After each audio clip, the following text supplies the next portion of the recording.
Some tourism insiders believe we could see a record number of visitors celebrate on this New Year's Eve. That would be a nice way to end what has otherwise been a disappointing year for visitation numbers in Las Vegas. Basically, what we're hearing is anywhere between 330, 340, 350,000 people might be in Las Vegas to ring in the new year, both here at the Fremont Street Experience behind me and, of course, on the Las Vegas Strip. An estimated 350,000 people are expected to flock to Las Vegas on New Year's Eve. A number that sounds as if Vegas has been resurrected. The Strip is crowded again. Hotel rooms are fully booked, and this desert city has reason to declare that everything is back on track.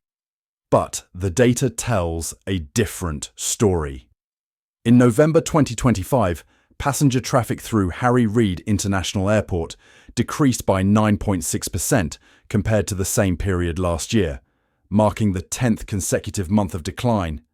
This isn't a short-term dip, but a trend that has lasted for nearly a whole year. Throughout 2025, the problem in Las Vegas has never been a lack of visitors.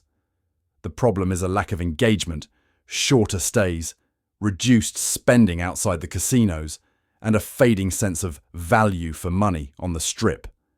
Because of this crowded New Year's Eve could create an image of revival, but it's not certain it will lead to a true recovery. In today's video, we'll unpack the paradox behind this figure of 350,000 visitors to see if this is a true turnaround signal for the Las Vegas tourism industry, or just a one-night crowded moment used to mask a prolonged decline in 2025. 350,000 people returned to Vegas for New Year's Eve. It sounds like a pre-packaged headline designed to appease the public, saying, "Vegas is still okay. Vegas is still crowded. People still scramble to find miracles in Vegas." And to be fair, that number didn't come out of nowhere. Many local sources in Las Vegas have estimated that NYE will draw around 330,000, 350,000 people, with some even saying 340,000. But if you've lived long enough to see a few economic cycles, you'll know a large number never automatically equates to a healthy system. The first problem lies in the very word estimate. Crowd estimates are a rather soft type of data. It depends heavily on the counting scope, such as on the Strip or even Fremont, and how the cumulative count is measured, whether from camera density, police estimates, foot traffic, or even media targets. And in a place like Vegas, a city that thrives on stories, how you tell them is sometimes almost as important as the truth. You might ask, so why do they need that number? Because Vegas doesn't just sell hotel rooms. Vegas sells something more intangible, the belief that people are always coming here. Money is always flowing, and it's always winning. In the tourism business, trust is as important as oxygen. Without trust, people hesitate to book tickets. Without trust, investors are cautious. Without trust, an entire chain of services from hotels, casinos, shows, and restaurants begins to crack. But if everything is truly rebounding strongly, why aren't the hard indicators telling the same story? Look at the empty seats at Harry Reid International Airport. The Las Vegas Review-Journal reports that passenger volume in November 2025 decreased by 9.6% compared to the same period last year, marking the 10th consecutive month of decline. You can retort, New Year's Eve is busy, so what does it matter if the airport reduces flights? Yes, of course. Because the airport is the lifeblood of Vegas tourism. When it decreases steadily, it means the flow of people coming to the city is weakening as a trend, not just a momentary blip. Here's another important piece of data. Many analyses based on LVCVA data show a significant decrease in visitor volume in 2025. Investopedia cites data showing a decrease of approximately 7.3% in the first half of 2025 and a decrease of approximately 11% in June 2025 alone compared to the same period last year. That is, even if you have a packed New Year's Eve night, you are still entering that party with the shadow of the entire year behind you. Of course. People aren't just skeptical of the data. People are skeptical about the intentions behind the data. Because so many people have experienced this feeling. Vegas advertises cheap rooms. Then you get there and find you're paying double for everything else. The CEO of MGM himself admitted, "We lost control of the pricing narrative," citing examples like a $26 bottle of water and a $12 coffee, and then stated bluntly, "Shame on us." When the CEO of a famous resort chain on the Strip says that, in a financial context, it's no longer internet gossip, that's a sign of a real problem. Values are being bent. Perhaps even Vegas understands that. A few end-of-year offers or a dazzling 15-minute fireworks display aren't enough to revive Vegas and bring the city back to its pre-pandemic peak years. Do you think 350,000 people is a sign that Vegas is truly recovering? Or was it just a glorious night used to cover up a year full of cracks? If you've ever been to Vegas, what's the biggest change you've seen? Price, fee, air. Do you feel like you're being charged to the max? And if Vegas really wants you to come back next year, what do you think they should fix first? Because ultimately, the story isn't about whether one night is crowded and dazzling. It's part of a bigger story. Is Vegas trying to save an entire tourism industry mired in a prolonged period of instability? Or is it just trying to salvage foot traffic through a few isolated events? To answer that question, right now, we'll dive straight into the biggest paradox. A busy New Year's Eve doesn't mean a 2025 revival because one night can't save a year of decline.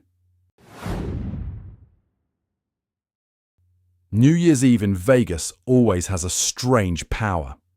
As soon as the Strip is packed with people and fireworks explode across the sky, it immediately feels like the entire city has been reborn.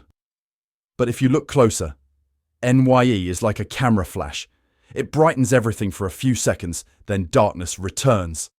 Because reality still lies in the rest of the year. In reality, 350,000 people in one night is an impressive number. But one night, no matter how crowded, cannot salvage a year of decline on its own. Tourism doesn't work like earning points like school does. You can't be absent for 10 months, then come in December and say, "It's okay, I still passed." And this is what many people find frustrating. The crowds are okay mentality is being used as a warm blanket to cover up a frozen tourism landscape. Because if you look at the data for 2025, the trend is not simple at all. According to an analysis based on LVCVA data cited by financial news sources, the number of visitors to Las Vegas in the first half of 2025 is expected to decrease by approximately 7.3%, and by approximately 11% in June 2025, alone compared to the same period last year. This isn't the kind of erratic seasonal variation or weather-related disaster. This is a continuous downward spiral, with the next month being one notch lower than the previous month. In a city that thrives on people, a constant decline is like the oxygen in a respirator. You might not feel the change immediately until it's too late. To be fair, not all indicators are free-falling. SFGate noted that despite a decrease in visitor volume, citywide occupancy sometimes hovered around 80%, indicating that rooms were still being filled quite well. It sounds contradictory, doesn't it? In reality, it reflects a paradoxical mechanism: fewer customers. But the system tries to optimize by extracting value from the remaining customer group. In other words, it doesn't need to be as crowded as before. Just that those who are still going have to spend more. One person now spends the equivalent of 3 to 4 times the amount spent by the previous person. And when that happens, the feeling of being exploited and treated like a walking ATM becomes a given. Clearly, Vegas used to be the place people went to feel free, to escape reality for a few days. But now, for many, it's like a place where you have to calculate every step from parking to tipping, to the bottle of water in the minibar. And when a vacation starts to feel like a mortgage payment waiting to be made, people are no longer enthusiastic. So, what does a winter NYE mean? It says Vegas still has the allure of a major event, but it doesn't prove that the tourism model is recovering sustainably. It just proves that, when there are fireworks, people still tend to gather just like moths flying into neon lights. Vegas can make you believe everything is fine, as long as they hide the bad things in blind spots and steer you to only see the frame they want you to see. If New Year's Eve is busy but the whole year is still down, do you think Vegas is recovering, or is it just having a bright end-of-year moment? What do you believe more, a crowded winter night on the Strip, or long-term indicators like a consecutive 11-month decline in first-half visitor numbers? And to answer that, we must move on to the next section, where the market is often most honest: room rates. Because room prices have no feelings. It just reflects supply and demand, and sometimes it also reflects the system's concerns. If there's one thing in Vegas that's more truthful than the headlines, it's the room rates. Because price lists don't have feelings. It doesn't know how to tell stories. It only reflects one thing: supply and demand, and the level of confidence in the system. And in 2025, what people realized was room prices began to soften at many times, especially when the market needed to draw people back. This is not baseless speculation. SF Gate, in its analysis of the Vegas tourism industry, also emphasized the struggling picture and how resorts are having to balance, given the weakening visitor numbers. So, what does a room discount mean? For consumers, it sounds like a bargain. For the system, it often looks like a sign that we need to do something to fill the rooms. A resort can offer short-term room discounts because they're not just selling a bed. They sell an entire ecosystem: the casino floor, restaurants, shows, shopping, and ancillary revenue streams. Here's a very Vegas paradox. Lower room rates don't mean lower trip costs. It just means the doorway is cheaper. And what you have to pay on the inside sometimes is still very heavy. And it's this very paradox that creates a common reaction among audiences. They no longer go to Vegas to enjoy themselves. They go to hunt for deals, avoid fees, and dodge traps. When the travel mindset shifts from enjoy to defend, it triggers something deeper, a loss of faith in value. The audience isn't just asking, "Is it cheap?" They asked, "Is it worth it?" And this question, once it appears, doesn't disappear just because of the New Year's Eve fireworks. Interestingly, even people within the system have admitted they need to adjust. MGM CEO Bill Hornbuckle once said they had price corrected after the price backlash, and even used the phrase "shame on us" when referring to the prices being pushed too high. Such a sentence is not a spur-of-the-moment remark. It's like a sign that when consumers gradually lose confidence, the market is forced to give way. But the softening room rates over a year of weakness raise another, somewhat uncomfortable question. How will Vegas make up for the lost profits? If it's not taken from the room, it's usually taken from the remainder: small fees, surcharges, and basic costs that customers cannot avoid. And this is what makes the audience feel like they're stepping into a game where the rules are constantly changing behind their backs. So, if you find room prices more attractive than usual during this period, perhaps you should start to be more skeptical about how much you'll actually pay after booking. And if the room price is the invitation, the next part is what decides.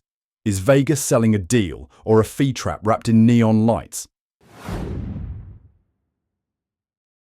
There's a moment in 2025 when Vegas reveals itself, not through an online scandal, not through an influencer. And that's according to the confession of the CEO of MGM. Bill Hornbuckle, CEO of MGM Resorts, stated bluntly that the company had lost control of the narrative regarding pricing, citing examples such as $26 water bottles and $12 Starbucks coffees, and exclaiming, "Shame on us." This is the kind of sentence that rarely appears in an earnings call environment. Because an earnings call isn't a place to vent, it's a place to reassure the market. So when a CEO uses such language, it shows one thing: the backlash is large enough to become a business risk.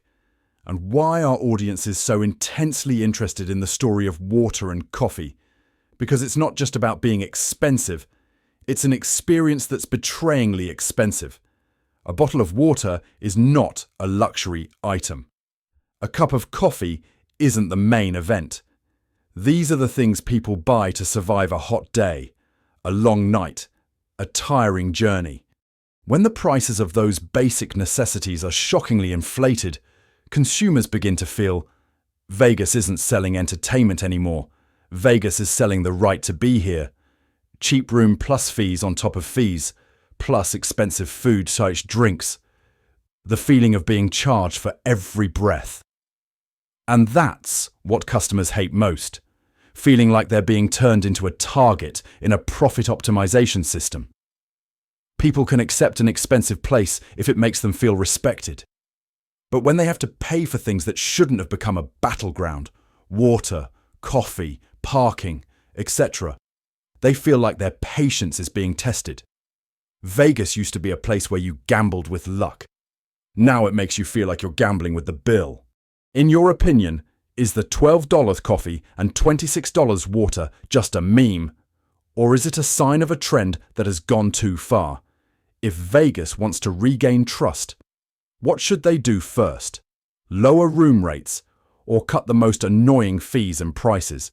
Because if a busy New Year's Eve is a test, then the feeling of being overcharged is what ultimately decides whether customers will return. And that's when the story moves to the next part.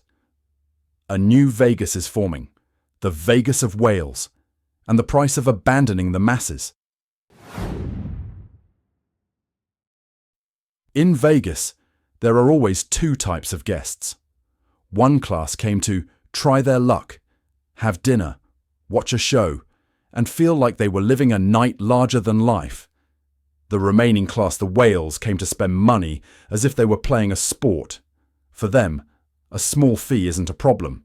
A $25 cocktail isn't too much to ask.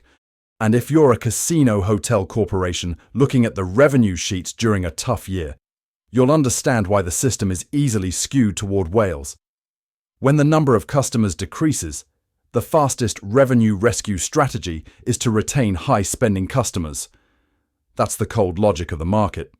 But the problem is, Vegas isn't your average luxury retailer. Vegas is a stage. It thrives on the crowd.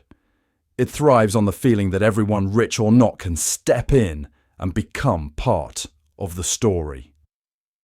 As the crowd thinned, the stage remained bright. But the atmosphere began to feel empty. In 2025, many articles describe Vegas as struggling with tourism, with the trend of budget travelers being more cautious due to cost and value for experience. SFGate highlights the picture of struggling tourism and how prices are making visitors think twice. You can see that in the words of visitors who have been here. Vegas only wants high rollers now. Everything is a fee. I won't be back. This isn't just anger, it's a retreat, a form of voting using wallets. And that's what the system fears most, because whales can bring profit, but the crowd creates vitality. Without a crowd, Vegas feels like a theatre with only a few rows of VIP seats left. Still expensive, still shiny, but there's no soul left. The point is, this is not a matter of morality. It's a model story. If Vegas chooses whales, they must accept that they are narrowing their customer base and also narrowing the collective memory that has nurtured the city. Vegas used to be a place where you could lose a little and still smile. Now, many people feel they are being charged even before they lose. And as that feeling spread, the people who used to return every year began to disappear. New Year's Eve could bring Vegas something it desperately needs right now. A moment that looks like a revival. The Strip is crowded. Fremont is crowded. Fireworks are going off. The television has a beautiful picture. Social media has beautiful clips. And everyone has an easy saying, Vegas is back. But if you ask directly, will NYE save Vegas? I think the real answer doesn't lie with the 350,000 people here tonight. It lies in a much drier concept, but one that determines the fate of the entire city. Value reset, resetting the sense of worth it. Because for most Americans, the problem with Vegas now isn't just that it's expensive, but it's expensive in a way that makes you feel like you're being treated like a walking bill. And what makes people leave isn't losing money, but rather a loss of a sense of fairness. When a trip starts to feel like a game of guess the hidden fees, the fun disappears very quickly, and that's probably a sign that the system has realized customer trust is being eroded, and no fireworks can make up for eroding trust. So, what does value reset mean in a city like Vegas? First, it's not about discounting everything. Vegas can't and doesn't need to be the cheapest, but Vegas needs to be the most transparent. People can accept high prices if they know in advance and find them reasonable. What they couldn't stand was the feeling of being micro-billed to the point of suffocation.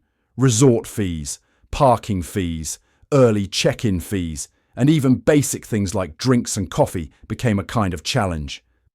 Additionally, value reset is also real competition, and this is starting to emerge. The Las Vegas Review-Journal previously reported that Resorts World waived resort fees for a period during the summer, positioning itself as a bargain destination. And looking at the bigger picture, Vegas is also stuck in a dilemma. They no longer have a monopoly.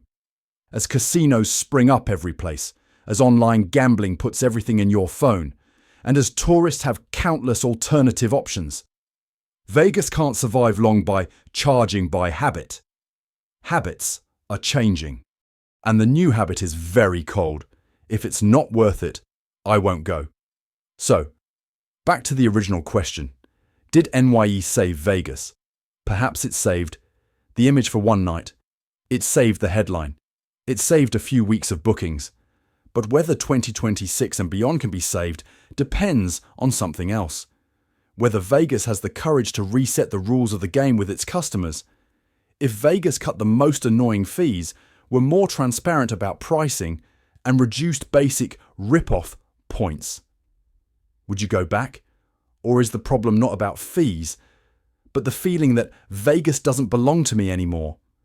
Because it's possible that what determines Vegas's future isn't the 350,000 people here tonight. But whether those 350,000 people want to come back a second time. So, in the end, 350,000 people on New Year's Eve could make Vegas look like it's coming back to life. It can create a beautiful frame. It could bring back a bit of breathing room for businesses that rely on the peak season. But if you look deeper, perhaps this isn't a story about fireworks. This is a story about faith, regarding the feeling of value for money, regarding whether a city can retain its soul while it tries to maintain revenue. Vegas still has its appeal. Vegas still has its magic. But that magic only exists when people feel they are being treated like guests, not like a walking bill. If Vegas were more transparent about fees and cut out the things that bother you the most, would you be willing to give them another chance? Or, for you, did the issue go beyond money to the feeling that Vegas no longer belongs to ordinary people? If you find this video helpful, please hit the like button so I know you want more analyzers like this. Share the video with a friend who has been to Vegas before or is planning to go soon, so they can get another perspective before they swipe their card. And remember to subscribe so you don't miss the next videos about economics and society, the stories behind the headlines you see every day. This video is made for the purpose of analysis, commentary, and providing perspectives based on public data and reputable news sources, and is not intended to attack any specific individual or organization. Information about prices and travel experiences can vary depending on the location, time, and individual circumstances. If you're planning a trip to Las Vegas, always check official information from the hotel, airline, and local authorities before booking any services.